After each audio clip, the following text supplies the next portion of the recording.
Hello guys, welcome back to our channel. पिछले episode में हमने देखा था कि हाइन ने अपने फैमिली को बताते हुए कहती है कि वो हिनवू के अकाउंट्स की जांच करेगी। अगर कुछ भी गलत पाया जाता है तो वो हिनवू के खिलाफ सख्त एक्शन लेगी। वहीं दूसरी तरफ दिखता है कि हिनवू गाड़ी से जब हाइन के घर आता है तभी उसका साला सड़क पर आ जाता है और उसकी गाड़ी को रोक देता है। हिनवू फिर गाड़ी से बाहर निकलता है। सुचल हिनवू से इस बारे में पूछने लगता है कि उन्होंने ऐसा क्यों किया। हिनवू सुचल को बताता है कि अभी वो उसके दादा से मिलने के लिए जा रहा है, वो बाद में बात करेगा। सुचल उसे बताता है कि वारिस वही बनेगा, चाहे हिनवू कुछ भी कर ले। हिनवू उसका जवाब नहीं देता और वो जैसे अंदर जाने लगता है सुचल उसको रोकने की कोशिश करता है। सुचल हिनवू पर इल्जाम लगाने लगता है। सुचल को लग रहा था कि हिनवू को सुचल की पोजीशन चाहिए थी, इसलिए हिनवू ने ऐसा किया और इसलिए हिनवू ने उनकी जासूसी की। हिनवू से बताता है कि उसकी इसमें कोई दिलचस्पी नहीं है। वो इस चीज़ से इनकार कर देता है कि उसने कोई जासूसी नहीं की। हिनवू फिर वहाँ से जाने लगता है। सुचल उसे बताते हुए कहता है कि अगर वो बिजनेस में सक्सेस हुआ था तो वो प्रॉपर्टी का कुछ शेयर उसे दे सकता था और सुचल का प्लान हिनवू को विदेश भेजने का था ताकि हिनवू विदेश में आराम से हाइन से अलग रह सके। हिनवू सुचल को रिजॉल्ट का काम रोकने के लिए कहता है। हिनवू बताते हुए कहता है कि यंगसंग का उस प्रॉपर्टी में प्रॉफिट 500 बिलियन है, जो वाकई में 89 बिलियन होना चाहिए, जो कि 5 गुना से भी कम है। सुचल को ये बातें समझ नहीं आ रही होती है। वो इस तरह की बातें सुनने के लिए तैयार भी नहीं था। हिनवू सुचल को वार्निंग देते हुए कहता है कि अगर इसे अभी नहीं रोका गया तो आगे बहुत बड़ा खतरा हो सकता है। लेकिन सुचल अपने कान बंद करने लगता है। वो अपने जियाजी पर गुस्सा करने लगता है। उसे लग रहा था कि उसके जियाजी उसका काम बिगाड़ रहे हैं। उसे लग रहा था कि हिनवू उसकी सक्सेस से जल रहा है। हिनवू फिर वहाँ से अंदर चला जाता है। अंदर जाकर वो हाइन की माँ से मिलता है। हाइन की माँ उसे बहुत गुस्से वाली नज़रों से देख रही होती है। हिनवू हाइन की माँ से माफ़ी मांगता है। हाइन की माँ उससे पूछती है कि उसने डिवोर्स के पेपर क्यों छुपाए थे और वो साथ ही ये भी पूछती है कि क्या उसका मकसद उनका पैसा हड़पना था और क्या वो हाइन से डिवोर्स चाहता था। हिनवू इन सवालों का कोई जवाब नहीं देता। तभी अंदर से हाइन के दादा का सेक्रेटरी बाहर आता है और हिनवू को अंदर जाने के लिए कहता है। वो हिनवू को बताते हुए कहता है कि अंदर जाने से पहले उसे सारी इलेक्ट्रॉनिक चीज़ें बाहर छोड़नी पड़ेगी। हाइन की माँ भी हिनवू को सारे इलेक्ट्रॉनिक गैजेट बाहर छोड़ने के लिए कहती है। फिर हिनवू अपना फ़ोन निकाल कर बाहर छोड़ देता है। फिर वो हाइन के दादा से मिलने के लिए अंदर चला जाता है। हाइन के दादा उससे पूछने लगते हैं कि चेयरमैन हुन ने उसे क्या देने का वादा किया था। हिनवू ये सुनकर हैरान था। हाइन के दादा उससे कहते हैं कि हिनवू डिवोर्स लेता है या नहीं उससे उसे कोई फर्क नहीं पड़ेगा। हिनवू उनसे माफ़ी मांगता है। वो हिनवू पर इल्ज़ाम लगाते हुए कहते हैं कि हिनवू ने उनकी बातें रिकॉर्ड की और चेयरमैन यून को उन ऑडियोज़ को भेजा था। वो हिनवू को माफ़ी नहीं देते। वो हिनवू से आगे पूछते हैं कि सॉन्ग ने जो हरकतें की थी कि क्या उसके पीछे हिनवू ही था। हिनवू ने बताते हुए कहता है कि टीम लीडर सॉन्ग के साथ जो भी हुआ वो सिर्फ उन्हें ही टारगेट करना चाहता था। हाइन के दादा को लग रहा था कि हिनवू ने ही वो सब किया है। तभी हिनवू अपने जेब से कुछ फोटो निकाल कर दिखाता है।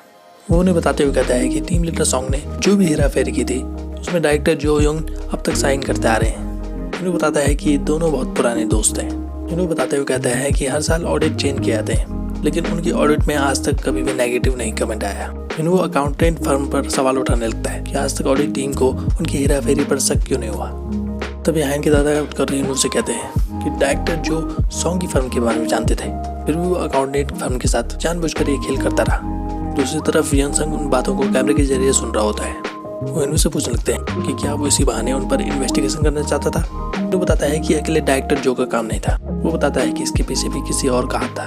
हिनवू बताता है कि वो जो भी था उसने ही कमरों में ट्रांसमीटर लगाया है और इसी चालाकी की वजह से उसने रिसीवर उसके रूम पे छुपा लिया।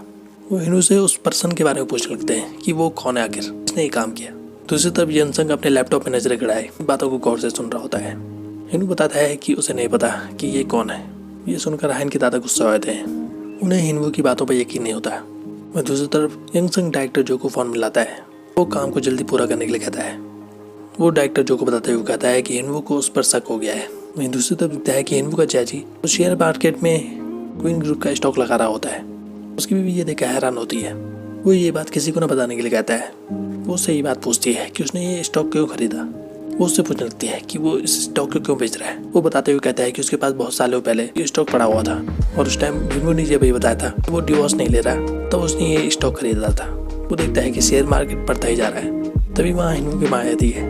वो हिनवू को फ़ोन करती है। वहीं दूसरी तरफ हिनवू का जहाँ फ़ोन रखा था वहाँ हिनवू की सास मौजूद होती है, क्योंकि हिनवू अंदर मीटिंग में जा रखा था। तो हिनवू की सास हिनवू का फ़ोन उठा देती है। हिनवू की माँ ये सुनकर हैरान थी कि हिनवू की फ़ोन से उसकी सास की आवाज़ क्यों आ रही है। हाइन की माँ बताती है कि हिनवू अभी ज़रूर मीटिंग में है। वो हिनवू की माँ को बता देती है कि हिनवू की वजह से उनकी फैमिली का माहौल ख़राब हो चुका है। हिनवू की माँ इस चीज़ के बारे में पूछती है। हाइन की माँ जैसे ही कहने वाली थी कि हिनवू ने उनकी जासूस करने की कोशिश की है, तभी वो अपना मुंह बंद कर देती है।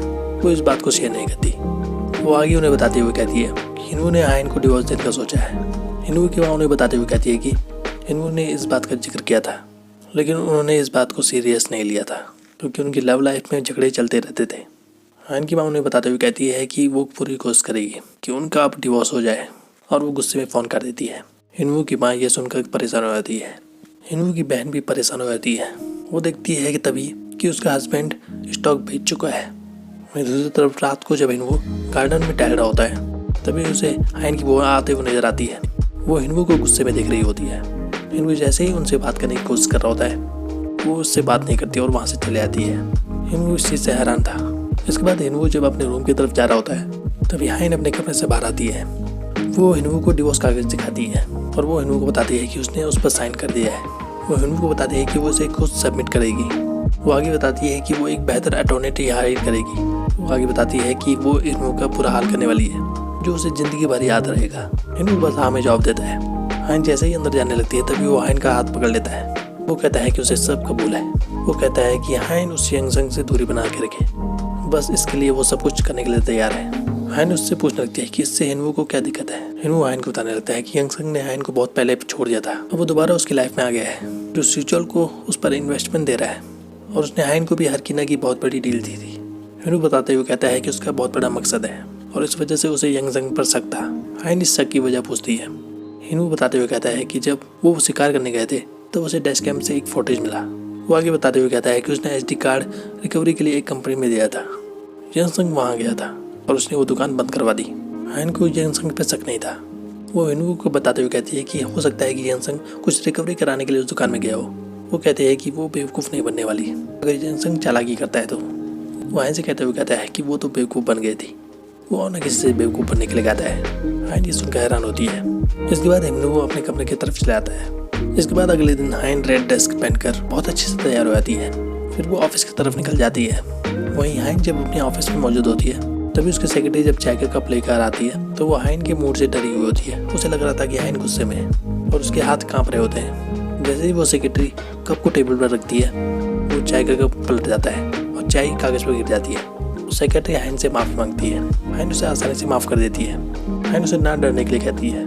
ये देखकर वो हैरान हो जाती है। वहीं दिखता है कि ऑफिस में ऑडिट टीम आई थी इन्वेस्टिगेशन करने के लिए। इसके बाद ऑफिस में सभी फाइलों को पेटी में डाला जाता है। इसके बाद दिखता है कि हिनवू अपने ऑफिस में आता है। वो देखता है कि उसके कैबिन से सारी फाइलें गायब है। हिनवू के कैबिन से जो फाइलें गई थी, वो दिखता है कि अब हाइन के पास मौजूद थी। हाइन की सेक्रेटरी ये देखकर हैरान थी, क्योंकि हाइन ने उन फाइलों को रिजेक्ट करने के लिए कहा था, क्योंकि जनवरी के ट्रिप से पहले हाइन ने उन फाइलों को एक्सेप्ट किया था। सेक्रेटरी देखकर हैरान थी कि हाइन ने सभी फाइलों को रिजेक्ट कर दिया। इसके बाद दिखता है कि हिनवू के पास वो सभी फाइलें आई थी और भी फाइलें आई थी। वो क्वीन ग्रुप के डिपार्टमेंट के कागजों को चेक कर रहा होता है और नई फाइलों के पास साइन करने लगता है। हाइन के पास उसकी सेक्रेटरी आती है। वो बताती है कॉन्ट्रैक्ट का रिव्यू पूरा हो चुका है और अब इसे प्रोसेस किया जा सकता है और सेल को बदला नहीं जा सकता, उन्हें पहले ही मॉडिफाई कर दिया गया है। अगर शेड्यूल बदला गया तो पेनल्टी में 3 गुना फीस भरनी पड़ेगी। वो ये सब हिनवू की बातें कह रही थी, जो कि सब झूठ थी। वो अपनी मर्जी से ये सब बातें कह रही थी। वो कहती है कि आगे बढ़ने के लिए डॉक्यूमेंट अप्रूव किया जाए। वहीं दूसरी तरफ हिनवू का सेक्रेटरी वो हिनवू के पास जाता है और हाइन की बातों को कहता है कि हाइन ने नहीं कही थी।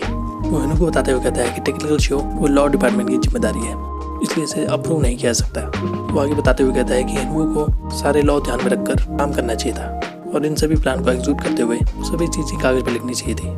हिनवू इस चीज़ से खुश होता है। उसे लगता है कि हाइन में काफ़ी एनर्जी आ चुकी है काम के लिए। इसके बाद हिनवू अपने सभी स्टाफ को रेस्टोरेंट में खाना खाने के लिए चलने के लिए कहता है।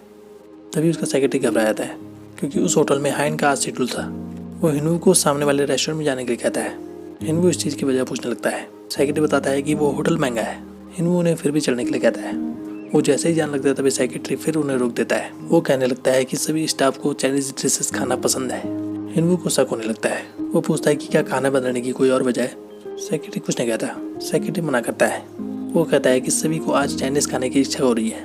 वो सभी को बड़ी आंखों से घूरने लगता है ताकि सभी मान जाए। फिर सभी राजी हो गए थे। वहीं हाइन के भी खाने का टाइम हो गया था। वो लिफ्ट वे में लिफ्ट खाने का इंतजार कर रही होती है अपनी टीम के साथ, लेकिन लिफ्ट नहीं आ रही होती है। फिर वो अगली लिफ्ट से जाने के लिए सोचती है। उसकी सेक्रेटरी ये देखकर परेशान हो जाती है। वो हिनवू के सेक्रेटरी को मैसेज करती है, इस बारे में उसे बता देती है। हिनवू का सेक्रेटरी भी ये परेशान हो जाता है। फिर वो हिनवू को सीढ़ी से जाने के लिए कहता है।